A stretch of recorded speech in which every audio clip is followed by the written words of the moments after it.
Hi, I'm Robin Gully. I'm John Justin. We are your Ward 2 Council reps here to give you your council recap for 11 March 2024.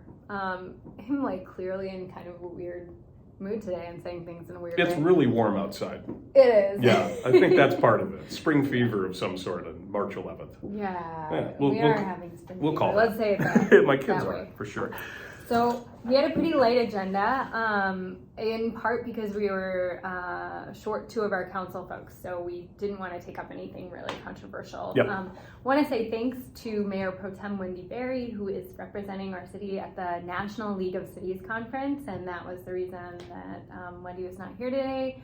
And so anyway, it wasn't a very, there wasn't a lot of big controversial stuff. Yeah, if you're wondering, we didn't have the open council work session because obviously with 2 of the 7 of us gone, that wouldn't be the greatest thing because that's when we kind of get the chance to talk and figure out where we're all standing. So we pushed that to the next thing. So it'll probably be a long open council work session coming up, and that's okay. Well, I think that's the first time we've ever not had open council work session. It might be.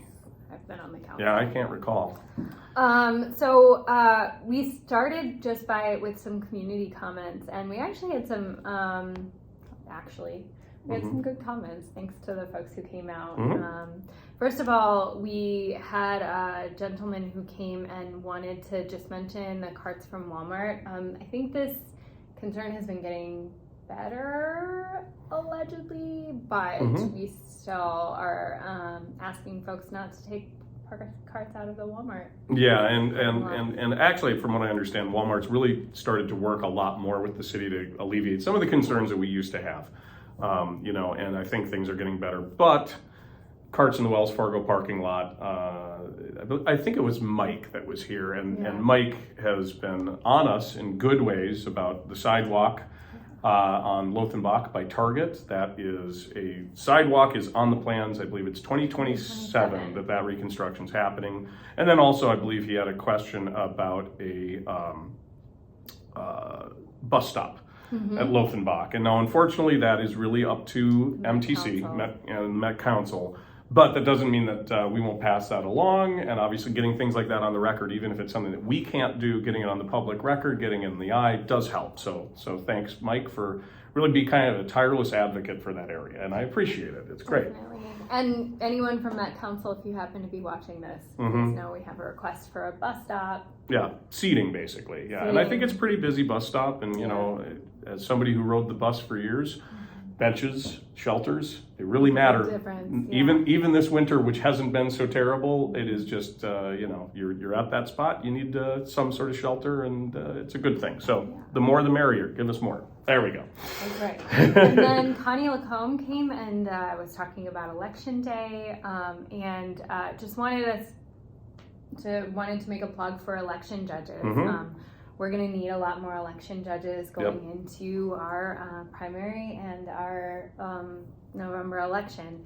So if you've ever thought about being an election judge, it is a paid position. You get training from the county, and it's a really good way to just be part of our democratic process, and a super important way to for folks to make sure that voting happens in all the right ways. And we're just really proud of the way that voting happens here in Minnesota, and that we haven't had a lot of the same experiences that other states have had with very long lines or people feeling like they aren't going to get to vote. We value the democratic process very highly. Yep. And so if you've thought about being an election judge, please consider joining and becoming an election judge. And I'll use this as my usual opportunity to say thank you to our city clerk, Nicole Tillender, who works incredibly hard every year, and particularly hard on election years, because she really is the one at the helm of that whole process. So we couldn't do it without her, and thank you very much, Nicole. Yes.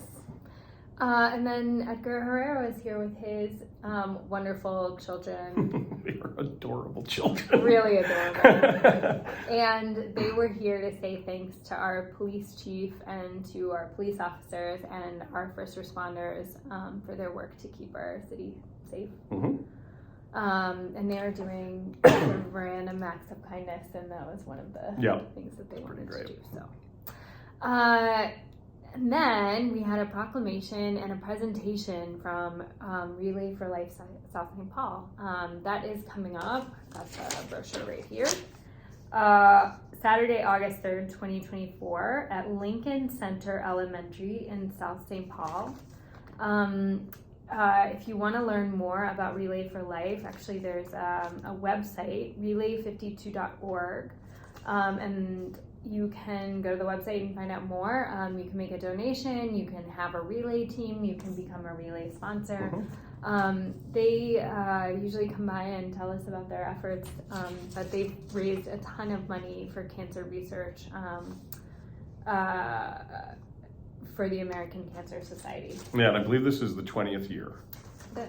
And I believe the number is, over those 20 years, I think it is like $1.3 million that they have raised, which is astonishing. Yeah, yep. Hey, my memory is good. Past 20 years, we've raised $1.3 million for the American Cancer Society. Yeah, so thanks to them. The reason it's Relay 52 is because it is South St. Paul, it is Unver Grove, and it is West St. Paul. It is a...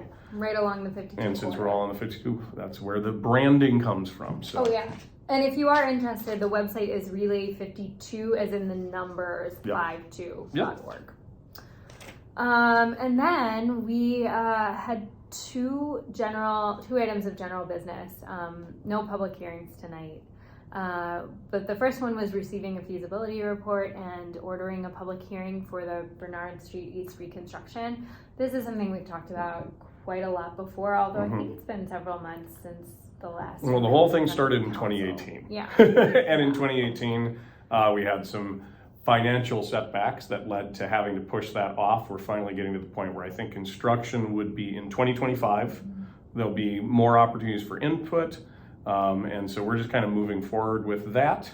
And that would, I think that's everything. There is a website for this information.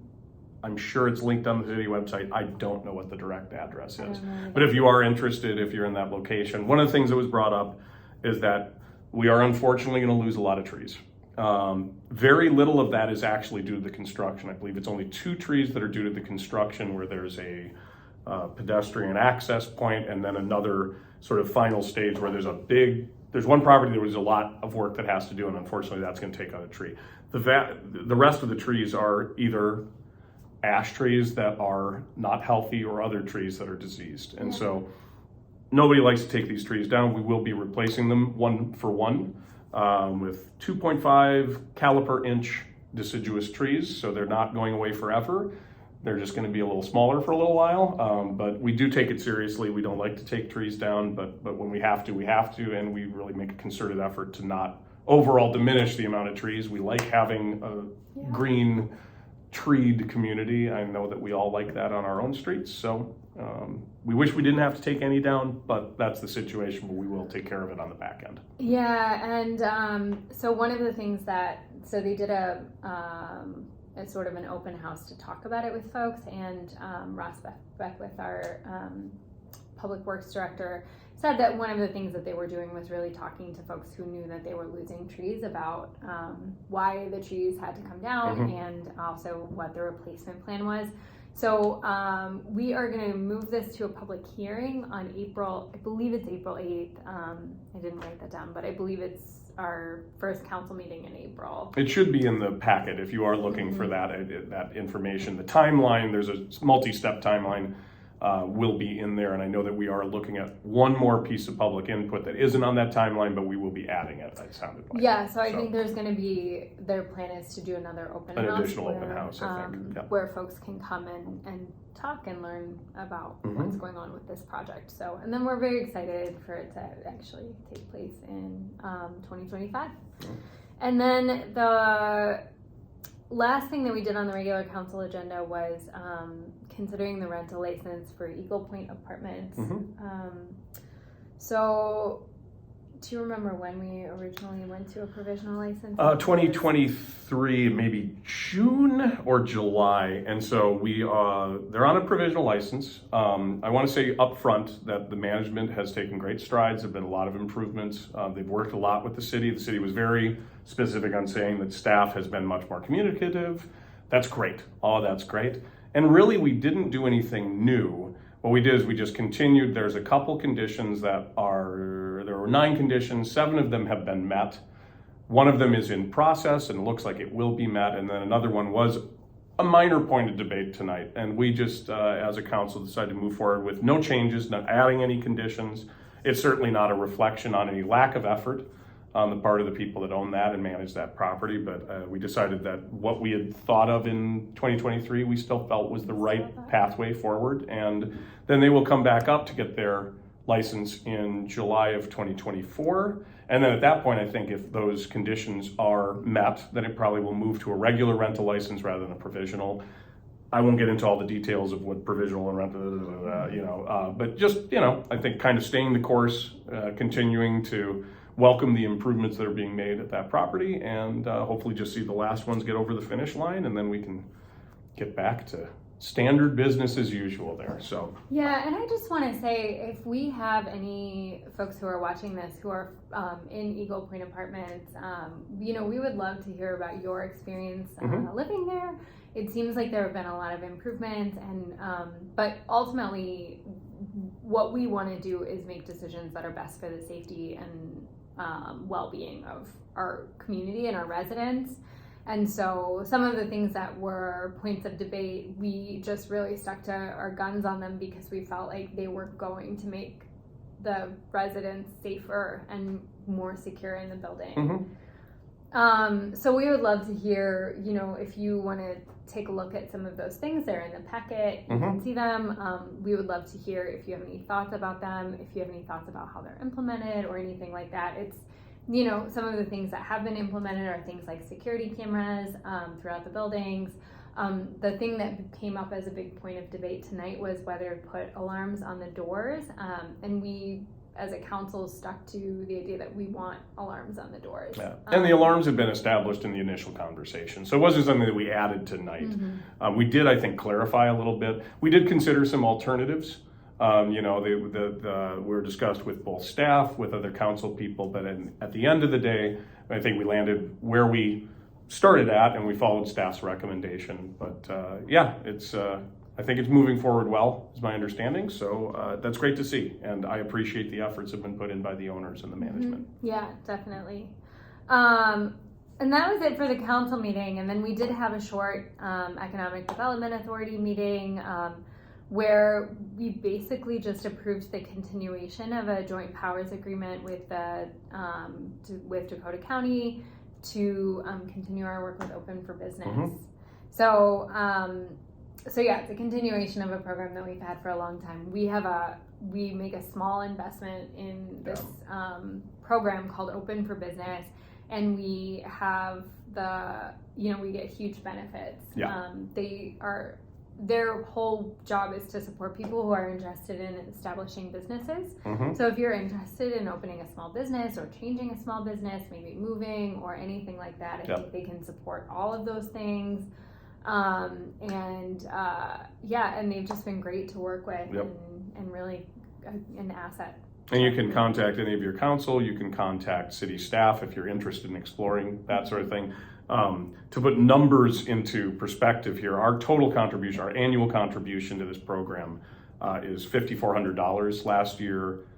In 2023, it was actually lower. Everything's gone up, such is life. But there were 9 businesses and 7 individuals that actually directly worked with Open for Business. And if you do the math, it's a little over $300. That's an astonishing return on investment. If any of those businesses move forward or expand or create something new, it pays off tenfold, 100-fold on that investment. It was a pretty easy decision from my end. I think it's a great program, and I'm glad we're continuing to do it. Yeah. And actually, that's it. That's it? That's it. That's everything we did tonight. So, thanks everyone. Again, if you have any feedback. Just one thing that I forgot to mention, our phone line was not working tonight. So sorry. If you were planning on making a phone-in comment, we're really sorry that we weren't able to get that, and just reach out to us. Yeah, just give it a call, email us. We'll get there. And we'd love to hear from you about any of the stuff or whatever's on your mind. So. Excellent. Thanks everybody. Bye-bye.